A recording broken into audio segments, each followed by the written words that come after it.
Hello friends, welcome on my YouTube channel expert coaching classes. Friends, जैसा कि हम जानते हैं हमारा स्वर का वो पहला पार्ट है और अब ये मैं दूसरा पार्ट बताने जा रही हूँ। स्वर में मैं स्वरों का भेद बता रही थी। स्वरों का पहला भेद होता है उत्पत्ति के आधार पर। उत्पत्ति के आधार पर स्वरों के भेद दो प्रकार के होते हैं। पहला होता है मूल स्वर और दूसरा होता है संधि स्वर। संधि स्वर भी दो प्रकार का होता है। एक होता है दीर्घ संधि स्वर और दूसरा होता है संयुक्त संधि स्वर। दूसरा होता है, हम बताए थे, उच्चारण काल के मात्रा के आधार पर। उच्चारण काल के मात्रा के आधार पर भी स्वरों के भेद तीन प्रकार के होते हैं। पहला होता है ह्रस्व स्वर, दूसरा दीर्घ स्वर और तीसरा प्लुत स्वर।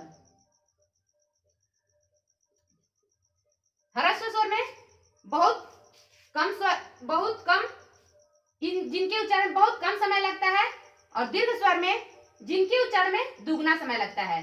ह्रस्व स्वर में अ ई उरी आता है और उसके बाद से छोड़ के अ ई उरी को छोड़ के उसका जितना बच जाएगा दीर्घ स्वर में आ जाएगा। प्लुत स्वर सिर्फ संबोधन के लिए प्रयोग होता है।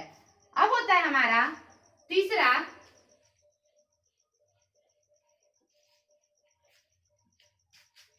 मुख द्वार खुला या बंद के आधार पे।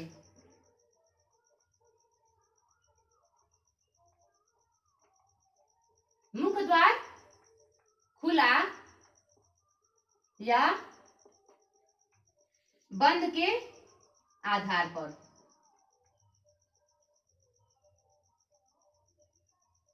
मुख द्वार खुला या बंद के आधार पे दो प्रकार का होता है। पहला होता है समृद्ध स्वर और दूसरा होता है विवृत स्वर। समृद्ध स्वर क्या होता है? इसमें जीव को ऊंचा तालु के पास लेकर जाते हैं। पास लेकर जाते हैं।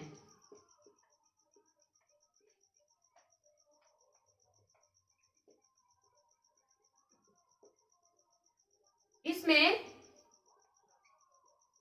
मुख द्वार संकरा होता है, कम खुलता है या छोटा होता है।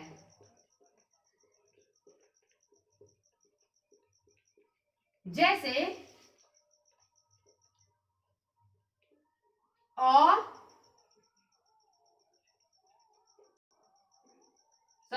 ई ई उ ऊ।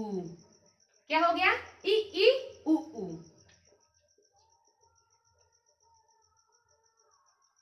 समृद्ध स्वर क्या होता है? जिसमें जीव को ऊंचा तालु के पास लेकर जाते हैं। इसमें मुख द्वार संकरा होता है, कम खुलता है या छोटा होता है। जैसे ई उ ऊ। अब देखिए विवृत स्वर क्या होता है?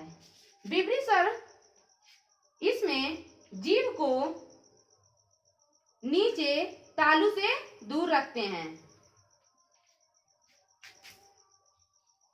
जीव को नीचे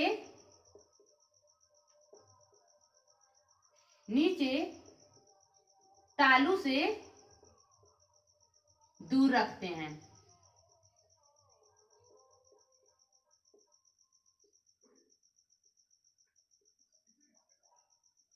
इसमें हमारा मुख क्या होता है?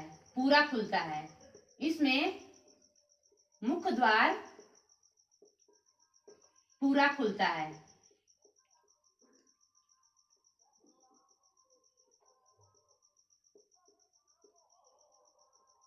जैसे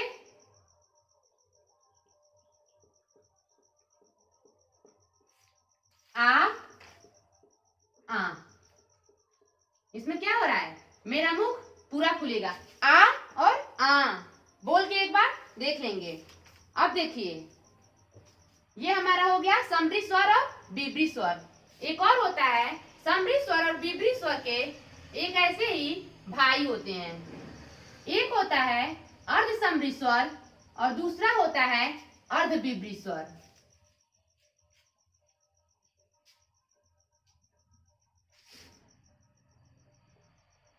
अर्ध समृद्ध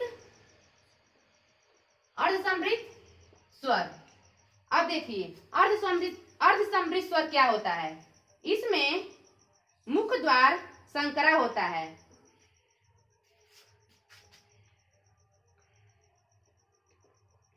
मुख द्वार संकरा होता है।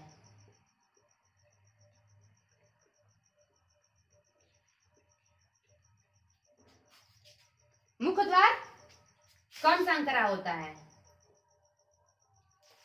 जैसे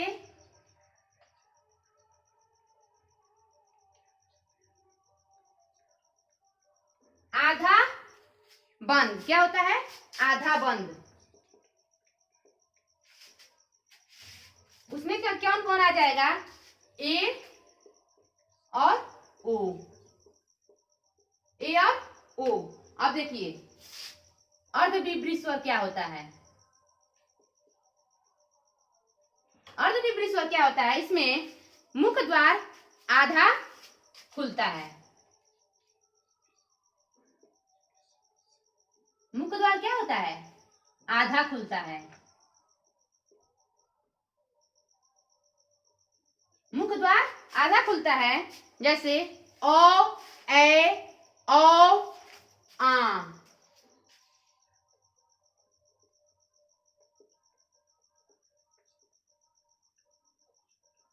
जैसे ओ, ए, ओ, आ। ये हमारा हो गया मुख द्वार खुला या बंद के आधार पे। अब हम चौथा पढ़ेंगे जीभ के प्रयोग के आधार पर।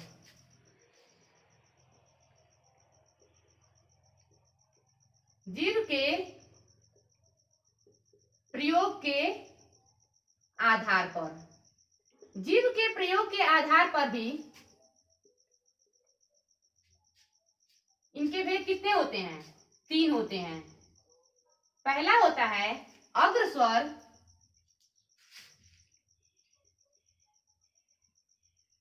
अग्र स्वर। दूसरा होता है मध्य स्वर।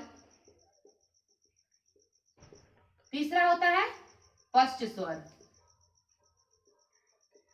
अब देखिए अग्र स्वर क्या होता है, इसमें जीभ के आगे वाले भाग का प्रयोग होता है।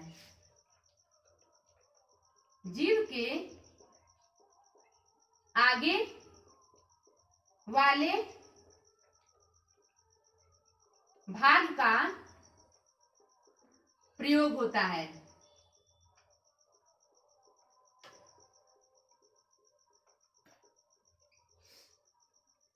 इसमें उदाहरण के तौर पे देख लेंगे, जैसे इसमें क्या क्या हो जाएगा, ई ए, ई ए।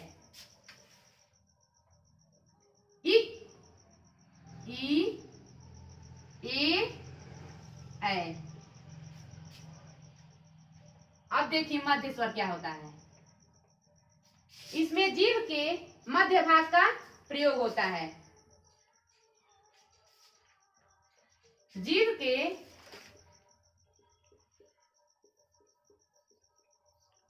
मध्य भाग का प्रयोग होता है।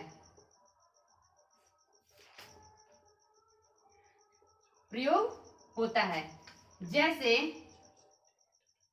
यानी इसको उदाहरण के तौर पे देख लेंगे, और इसमें सिर्फ एक ही होता है ओ। पश्च स्वर क्या होता है, जीभ के पिछले भाग का प्रयोग होता है।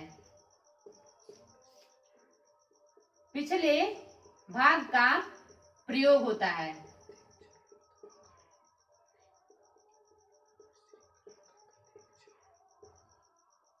इसमें उदाहरण के तौर पे देख लेंगे। देखिए इसमें ई ई ए हुआ है, अब अ हो गया है, बाकी कौन है? छोटा ऊ है, पहले आ है और फिर छोटा ऊ, बड़ा ऊ है, ओ और औ।